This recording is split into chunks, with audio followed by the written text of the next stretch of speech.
لا نبي ولا رسول بعده. اللهم صل وسلم وبارك على سيدنا ومولانا محمد وعلى آله وأصحابه أجمعين. رب اشرح لي صدري ويسر لي أمري واحلل عقدة من لساني يفقهوا قولي. ربنا هب لنا استعدادا كاملا لقبول فيضك الأقدس. Amma ba'du, al-mukarramun, saudara-saudaraku, para tamu Allah yang baru saja menunaikan sholat zuhur secara berjamaah. Mari kita awali majelis ilmu yang sangat dicintai oleh Rasulullah dan dibanggakan oleh Allah ini dengan mengucapkan syukur kehadirat Allah Subhanahu wa taala atas segala limpahan karunia, nikmat, kemudahan dan pertolongannya. Mudah-mudahan dengan syukur yang senantiasa kita hadirkan kehadirat Allah Subhanahu wa taala, Allah senantiasa menjaga nikmat yang telah Allah titipkan kepada kita, dan semoga dengan syukur yang kita hadirkan Allah akan tambahkan nikmat dan karunia yang lebih banyak lagi. Amin ya rabbal alamin. Bapak, Ibu dan saudara-saudaraku semua, hari ini kita akan belajar satu hadis yang diriwayatkan oleh Imam Ad-Dailami. Hadis ini mengabarkan kepada kita tentang 6 hal atau 6 perbuatan yang apabila kita kerjakan akan merusak kehidupan kita, begitu juga akan merusak pahala dari amal-amal atau ibadah yang telah kita kerjakan. Rasulullah mengatakan sittatu asya tuhbitul a'mal. Ada 6 hal, 6 perbuatan, 6 sifat yang akan merusak bahkan menghapuskan pahala dari amal soleh kita. Bahkan kalau ini kita biarkan, tidak saja amal pahala dari amal soleh kita hilang, rusak, bahkan kehidupan kita juga akan ikut rusak. Apa 6 hal dan 6 perbuatan serta karakter itu? Yang pertama adalah al-istighalu bi uyubil khalqi, yaitu kita sibuk mencari-cari kesalahan orang lain. Kenapa? Kalau orang sibuk-sibuk mencari kesalahan orang, pertama kerugiannya kita tidak punya waktu dan kesempatan untuk muhasabah, untuk nguliti, mencari-cari kelemahan dan kesalahan kita. Karena waktu kita habis untuk mencari kesalahan orang, dan biasanya jatuhnya kita jadi dzon, jadi berprasangka. Hidup kita, pikiran kita capek habis untuk cari-cari kesalahan orang. Nanti kita akan berprasangka buruk, kita akan memfitnah, kita akan menyebarkan fitnah itu, dan Masya Allah luar biasa.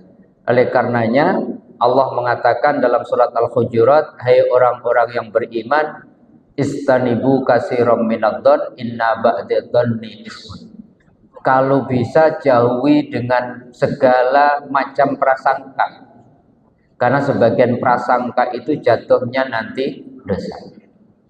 Yang menjadi luar biasa, waktu yang mestinya kita gunakan untuk beribadah, mengupgrade diri kita, memperbaiki kualitas diri kita, kualitas ibadah kita, malah kita habiskan untuk mencari-cari kesalahan orang, kepo atas kesalahan orang. Bahkan dengan segala macam cara, kadang-kadang kita cari kesalahan orang untuk keuntungan pribadi kita. Maka para ulama mengatakan man nadzara fi aibihi nafsihi istaghalla an aibi ghairihi. Maka yang luar biasa yang seharusnya kita kerjakan adalah barang siapa sibuk mencari kesalahan, kelemahan, aib dirinya sendiri, maka orang tersebut sudah tidak punya waktu lagi untuk mencari-cari aib orang lain. Karena kebanyakan manusia itu lupa mencari aibnya, muhasabah, memperbaiki diri, tapi lebih fokus untuk mencari kesalahan orang. Kesalahan orang di seberang lautan kita cari-cari, tapi kesalahan kita di pelupuk mata.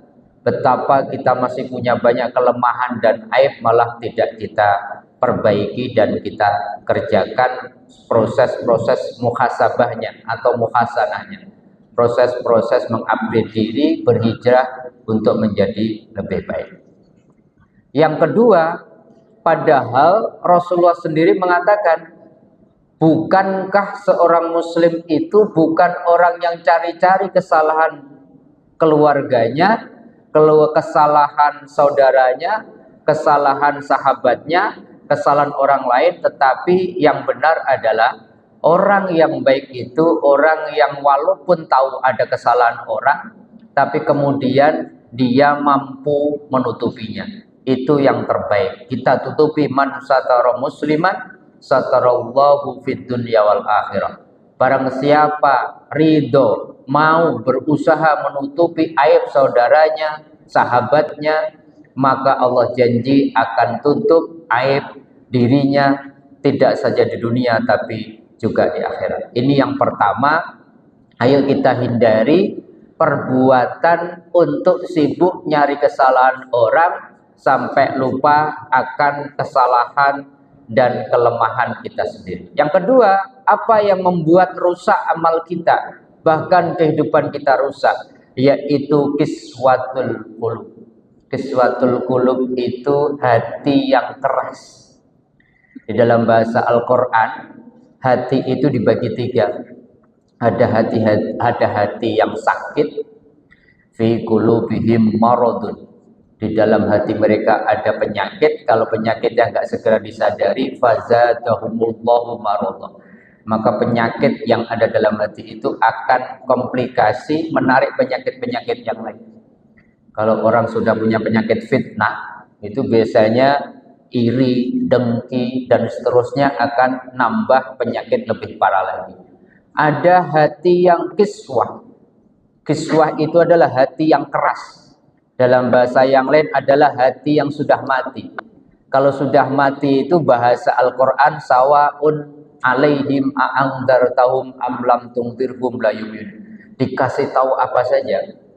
Hati itu kalau sudah keras, sudah mati, dinasehati pun tidak ada gunanya. Summum bukmun umyun fahum la yarji'un.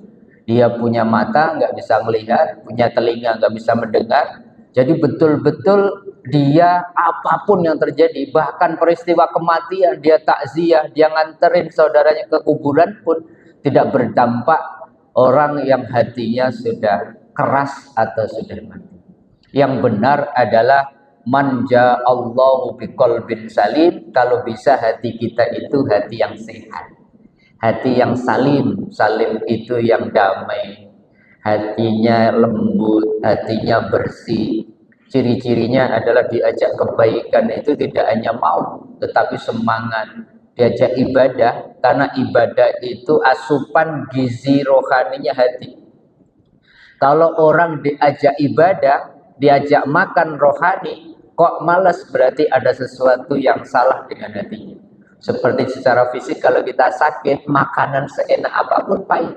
Tetapi kalau ada azan berkumandang, bergegas meninggalkan aktivitas dunianya, segera menghadap Allah, diajak berkorban, kemudian menyisihkan hartanya untuk korban, diajak sedekah, dia istimewa, dia bergerak, dia antusias, diajak sholat malam, badannya kemudian enteng, nikmat, diajak baca Quran, kemudian Masya Allah. Itu artinya bahwa hati kita adalah hati yang sudah qalbun salim. hatinya sudah bersih. Kenapa kemudian kalau hati sudah kiswatul qulub itu rusak, kalau hati sudah kotor, hati sudah keras, hati sudah sakit, padahal hati ini adalah sumber mambaul a'mal, sumber dari segala aktivitas itu hati, Bapak Ibu. Maka kalau hatinya sudah kotor, pasti lisannya, ucapannya bohong. Kalau hatinya sudah sakit, sudah keras, pasti pikirannya negatif. Kalau hati dan kemudian sudah sakit, sudah keras, sudah mati, maka perbuatannya adalah kezaliman. Tapi sebaliknya, kalau hati bersih, hati lembut, maka pikiran-pikirannya positif, kata-katanya penuh nasihat. Kalau bicara dia santun, perbuatannya manfaat buat orang lain. Oleh karenanya Rasulullah mengatakan, Alla inna fil jasadi mudghah, idza saluhat saluha jasadul kullu, fa idza fasadat fasadat jasadul kullu, ala wahiyal qalb. Hati-hati, kata Rasulullah, ingatlah di dalam badan seseorang itu ada segumpal darah. Kalau segumpal darah ini baik, maka seluruh badan akan baik. Tapi kalau segumpal darah ini kotor, ini rusak, ini mati, maka seluruh badan juga rusak. Apa segumpal darah itu? Dalam bahasa Arabnya al-qalbu, yaitu hati. Para ulama menafsirkan namanya mudghah itu kalau fisiknya adalah jantung. Kalau jantung rusak, maka aliran darah tidak bisa menyebar ke seluruh badan, rusak juga seluruh tubuh. Tapi kalau jantungnya sehat, seluruh badan teraliri darah dengan baik, maka sehat pula. Tetapi yang dimaksud kolbu oleh Imam Al-Ghazali bukan jantung fisik itu, tapi namanya latifah, rohaniyah, robbaniyah, sesuatu yang lembut, yang tidak kasat mata, yang bersifat ketuhanan, namanya hati. Hati ini sumber. Kalau hatinya bersih, sekali lagi baik pula perbuatannya. Tapi kalau hatinya keras, maka perbuatannya adalah penuh dosa dan kezaliman. Maka saking pentingnya wilayah hati ini, ada satu disiplin ilmu dalam Islam yang khusus membincangkan tentang bagaimana cara-cara membersihkan hati, bagaimana cara-cara mensucikan hati, namanya ilmu tasawuf. Ilmu tasawuf itu didefinisikan ilmu yang membahas tata cara membersihkan hati agar seseorang bisa dekat, bisa mendekatkan diri kepada Allah Subhanahu wa Ta'ala. Ini yang kedua. Yang ketiga apa? Yang akan merusak amal kita, yang merusak kehidupan kita, kata Rasulullah lewat hadis Ad-Dailami tadi adalah hubbud dunya. Orang, Bapak Ibu, kalau sudah hubbud dunya, cinta dunia, itu rusak. Rusak hidupnya, rusak ibadahnya. Bab kalau orang hubbud dunya, Rasulullah mengatakan ma'dubani ja'iani arsala fi ghanamin bi afsadilaha min khirsil ma'i 'alal ma'. Ada serigala yang sangat lapar dimasukkan ke dalam kandang domba, itu tidak lebih merusak daripada orang yang tamak sama greedy sama dunia. Domba apa serigala makan domba satu selesai. Tapi kalau manusia yang sudah rakus, tamak, cinta dunia, itu enggak cukup, melebih merusak daripada serigala yang lapar dimasukkan ke dalam kawanan domba, karena tidak ada kata cukup bagi orang yang khirsun. Khirsun itu tamak, enggak ada puasnya. Kata Rasulullah, orang yang hubbud dunia, cinta dunia itu yang bisa mengobatinya cuma tanah. Kalau sudah mati baru selesai. Kata Kanjeng Nabi, kalau orang cinta dunia, 3 gunung emas pun gak cukup. Karena yang namanya dunia itu selalu nafsunya kurang, dan kurang. Maka hubbud dunya mudhibud dinir rizal wasyarab. Kata Kanjeng Nabi, hubbud dunya wasyarab mudhibud dinir rizal. Kecintaan manusia kepada dunia dan jabatan tanpa disadari akan mengikis pelan-pelan agamanya. Halal haram gak peduli kalau orang sudah greedy. Kalau orang sudah rakus, segala macam cara kemudian la ya'ti zamanun, kata Kanjeng Nabi, nanti di akhir zaman akan datang satu kondisi orang-orang nggak peduli am halalun am haramin. Dia nggak peduli membawa uang ke rumahnya apakah dari jalan yang halal maupun jalan yang haram. Maka di dalam Islam bukan tidak boleh punya dunia. Di dalam Islam hubbud dunia itu lawannya adalah zuhud. Zuhud itu kita boleh memiliki dunia, tetapi kita tidak melekat pada apa yang kita miliki. Kita memastikan yang kita miliki adalah halal, baik, dan kemudian tidak akan pernah merubah agama kita. Bertambah dan berkurangnya harta kita, kalau orang zuhud itu tidak mempengaruhi ibadah. Sementara kebanyakan kita itu tergantung apakah hartanya bertambah, maka kemudian ibadahnya kemudian tergantung sama bertambah dan berkurangnya harta. Hati-hati dengan hubbud dunia, tetapi Islam mengatakan kita berarti tidak boleh memiliki dunia. Rumusnya begini. Rumusnya apakah kita cinta dunia atau tidak, itu surat Al-Munafikun ayat 9. Ya ayyuhalladzina amanu la tulhikum amwalukum wala auladukum an dzikrillah. Faman yaf'al dzalika faulaika humul khasirun. Yang paling penting menurut ayat ini adalah jangan sampai ketika kita menumpuk mencari dunia itu sampai melupakan Allah. Kalau kita cari dunia tapi lupa Allah, lupa sholat, lupa yang halal haram kita langgar, kita nggak peduli apakah dana itu dan hak kita atau tidak, maka kalau sampai melupakan itu semua, kata Al-Quran, sebanyak apapun dunia yang kita raih, setinggi apapun jabatan yang kita dapatkan, faulaika humul khasirun, maka itu semua di mata Allah sebuah kerugian. Maka ayat sebelumnya Al-Quran mengatakan fa'anfiqu mimma razaqnakum min qabli ayyatiya ahadakumul maut fayaqula rabbi laula akhartani ila ajalin qarib fa'asaddaqa wa akun minas shalihin. Oleh karena itu, kalau kamu tidak dianggap oleh Allah dianggap rugi, infakkanlah, belanjakanlah harta yang kau dapatkan tadi untuk kepentingan-kepentingan agama, untuk nafkah keluargamu dan hal-hal yang baik. Jangan sampai ketika datang kematian orang mengatakan Rabbi laula akhartani ila ajalin qarib. Ketika kematian datang, semua orang digambarkan lewat ayat ini, ya Allah, boleh enggak saya diberi waktu sebentar, ditunda barang 1 menit, 5 menit, fa'asaddaqo, saya akan sedekahkan seluruh hartaku dan saya akan menjadi orang baik.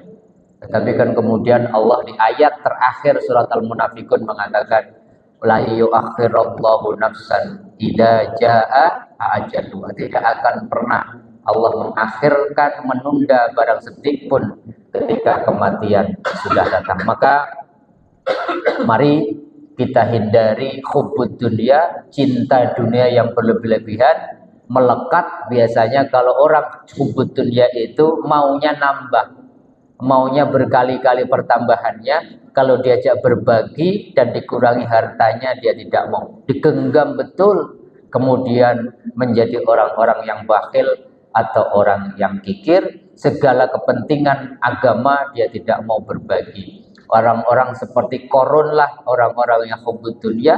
Tapi marilah kita contoh Nabi Sulaiman yang walaupun diberikan karunia harta yang luar biasa, tapi beliau selalu mengatakan menjadi orang yang bersyukur. Bahkan doanya diabadikan dalam Al-Quran, Rabbi auzi'ni an ashkura ni'matakal lati an'amta alayya wa ala walidayya wa an a'mala sholihan tardahu wa adkhilni fi ibadikas sholihin. Itu kan menarik doanya, ya Allah, berikan aku kemampuan untuk menjadi hambamu yang pandai bersyukur.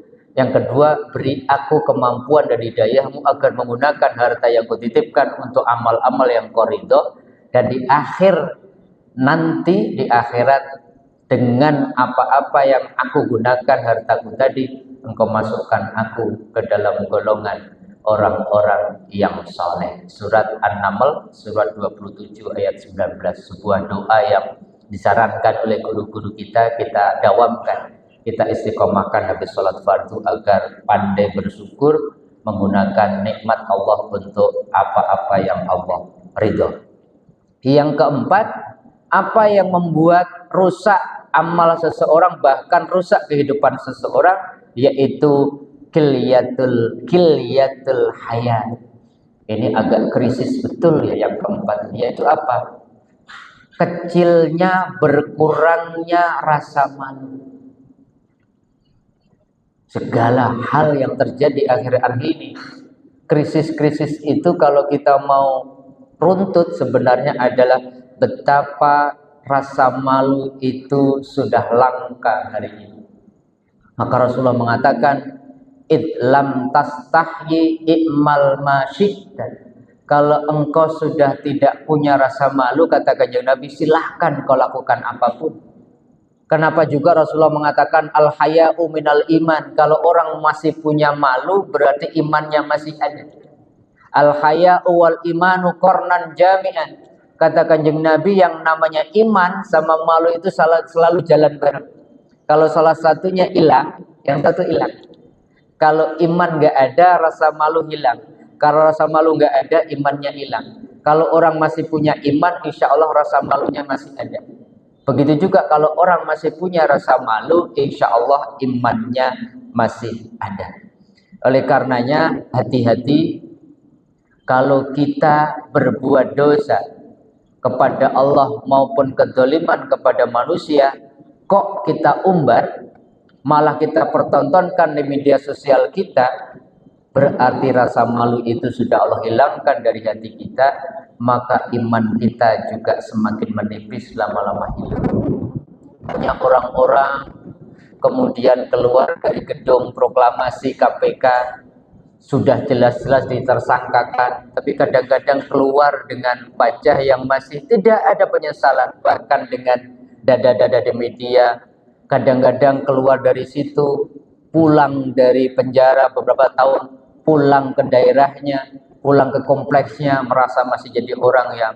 Jadi ini Masya Allah, anak-anak kita sekarang posting perempuan, posting yang tidak menutup aurat, itu Masya Allah diumbar. Dan kalau itu bangga, berarti rasa malu itu sudah hilang. Betapa kita setiap hari melihat orang-orang yang mempertontonkan kezaliman, bangga bukan malu. Berarti itu akan merusak amalnya, bahkan merusak kehidupannya. Itu yang keempat, yaitu kilyatul haya. Maka Bapak-bapak Ibu sekalian, kalau kita masih malu yang melakukan sesuatu yang tidak baik, sembunyi pun sembunyi, itu berarti rasa malu itu masih ada. Beruntunglah kita. Tapi malah kadang-kadang malamnya berbuat maksiat, besok paginya ngobrol sama teman-temannya, diumbar, dikasih fotonya, lo semalam saya dugem, lo semalam saya ini, semalam segala macam. Berarti apa? Allah aja pengen menutup aib kita, tapi kadang-kadang kita sendiri yang membuka aib kita. Berarti iman sudah hilang dari orang tersebut. Yang kelima, apa yang merusak kata yang Nabi adalah tulul amal, panjang angan-angan. Kalau orang sudah panjang angan-angan, maka sering menunda-nunda kesempatan berbuat baik. Padahal kata Al-Quran, kalau perbuatan baik Allah tawarkan, fastabiqul khairat, ambil. Kalau perlu kita berlomba-lomba untuk segera ngambil kebaikan itu, karena belum tentu kesempatan esok hari masih Allah berikan. Yang paling dikatakan Rasulullah itu, inna akhwafa ma akhafu ittiba'ul hawa wa tulul amal. Yang paling aku takutkan dari umatku, yang pertama adalah orang yang memperturutkan hawa nafsu. Yang kedua, orang yang sering menunda-nunda, orang yang panjang angan-angannya. Kata Nabi, kenapa saya takut? Kalau orang memperturutkan hawa nafsu, akibatnya dia sering menolak kebenaran. Tetapi yang kedua, kalau orang sering tulul amal, panjang angan-angannya, biasanya dia melupakan akhirat. Ada aja. Bahasa sekarang kalau diajak apa-apa selalu mengatakan nanti jikalau seandainya nanti pensiun aja deh jamaahnya rutin di masjid. Nanti aja sudah punya rumah kurban. Iya kalau masih ada waktu. Nanti aja bertaubatnya setelah. Jadi nanti jikalau seandainya itu cirinya orang yang rusak hatinya. Cirinya begini, orang baik itu yaitu qalilul amal kasirul amal. Angan-angannya sedikit tapi amalnya banyak. Tapi cirinya orang yang sebaliknya tulul amal wa qalilul amal, yaitu yang angan-angan tapi sedikit amalnya. Hanya beda alif sama ayat. Kalau angan-angan itu pakai alif amal. Tapi kalau amal yang kita sebut amal soleh itu pakai ayat. Orang yang baik itu kasir qalilul amal, sedikit angan-angannya. Tapi sebaliknya, ciri orang tidak baik itu qalilul amal, sedikit amalnya, cuman panjang angan-angannya. Mudah-mudahan kita terhindar. Yang terakhir, apa yang merusak kehidupan kita, yaitu zulmun la yantahi, kedoliman yang terus menerus kita lakukan. Maka apakah kita semua tidak pernah berbuat? Ya, katakan Nabi, kullu bani adam khata'un wa khairul khata'in at-tawwabin. Setiap kita pernah berbuat zalim, pernah berbuat dosa, pernah berbuat kesalahan, pernah berbuat khilaf, tetapi yang paling baik kata Kanjeng Nabi, orang yang berbuat salah segera bertaubat, memperbaiki diri, bukan kemudian kita terus-menerus dalam kedzaliman itu. Itulah rumusnya, yaitu walladzina idza fa'alu fahisyah, dan orang-orang yang telah telanjur berbuat dosa kata Allah, kemudian dia zolamu anfusah, atau mendolimi dirinya sendiri, maka rumusnya apa?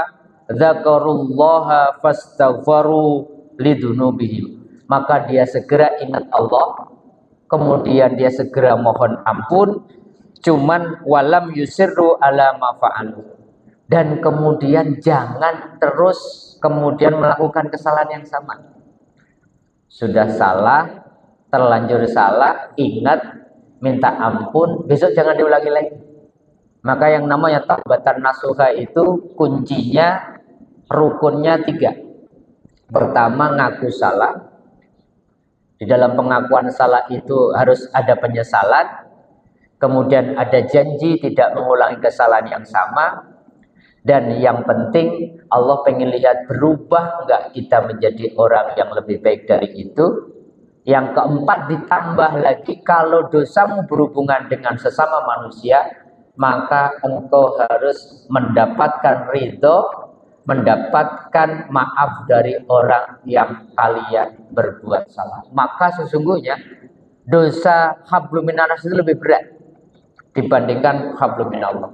Kalau hablum minallah, ini bukan saya menyarankan hablum minallah yang dikerjakan, tapi kalau dosa sama Allah, asal kita wudhu, salat taubat, istighfar, mohon ampun, tidak mengulangi, selesai. Tapi kalau dosa berhubungan dengan anak-anak, Allah tidak mendilik, tidak mengampuni, menghapus kesalahan kita sebelum kita mendapatkan maaf atau ridho dari orang yang berbuat salah. Ayo kita tinggalkan kezaliman, mari berubah menjadi lebih baik dari kezaliman, baik kezaliman sama Allah maupun kezaliman terhadap sesama. Maka itu akan merawat hati kita, melembutkan hati kita, akan menjaga amal kita, pahalanya tidak hilang. Dan semoga dengan kezaliman yang kita lakukan, sadar, berhenti, taubat, tidak mengulangi lagi, hidup kita akan menjadi lebih baik. Itulah Bapak Ibu semua, 6 hal yang Allah ingatkan lewat lisan Nabi, jangan sampai amal kita rusak, hidup kita rusak. Yang pertama adalah jangan kepo. mencari kesalahan-kesalahan orang. Yang kedua adalah qiswatul qulub, hati kita jangan sampai keras, jangan sampai sakit, hindari penyakit-penyakit hati, riya, dengki dan sebagainya. Yang ketiga, hindari hubbud dunia, cinta dunia berlebih-lebihan sehingga kita kikir, kita mencari dunia dengan segala macam cara. Kemudian yang keempat, mari kita hindari yang namanya kiswat kilyatul haya, yaitu jangan sampai hidup kita kehilangan rasa malu. Kalau malu sudah hilang, iman pun hilang. Yang kelima, mari kita kecilkan, kita kurangi angan-angan kita. Jangan panjang angan-angan tapi tidak berbuat apapun. Yang benar adalah banyak amal, kurangi angan-angan, kerjakan yang hari ini kita bisa kerjakan. Jangan menunda-nundanya karena kita tidak tahu kapan umur kita berakhir di dalam catatan Allah. Dan terakhir, kalau kita hari ini masih melakukan kezaliman, yuk berhenti. Jangan terus-menerus melakukan kezaliman, karena kalau tidak segera bertaubat, boleh jadi nanti akan terlambat ketika kematian menjemput kita. Mudah-mudahan yang 6 ini kita bisa perbaiki, kita bisa hindari, sehingga kita menjadi orang-orang yang lebih baik di mata Allah, dan kita menjadi orang-orang yang istiqomah beribadah, sehingga dengan istiqomah itu kapanpun kita dipanggil oleh Allah, mudah-mudahan sedang melakukan kebaikan dan amal soleh, sehingga catatan kita adalah orang-orang yang husnul khotimah. Amin, amin ya rabbal alamin. Terima kasih Bapak Ibu atas waktunya. Mohon maaf apabila ada yang kurang berkenan. Mudah-mudahan ada manfaatnya. Subhanaka Allahumma bihamdika asyhadu an la ilaha illa anta astaghfiruka wa atubu ilaik. Assalamualaikum warahmatullahi wabarakatuh.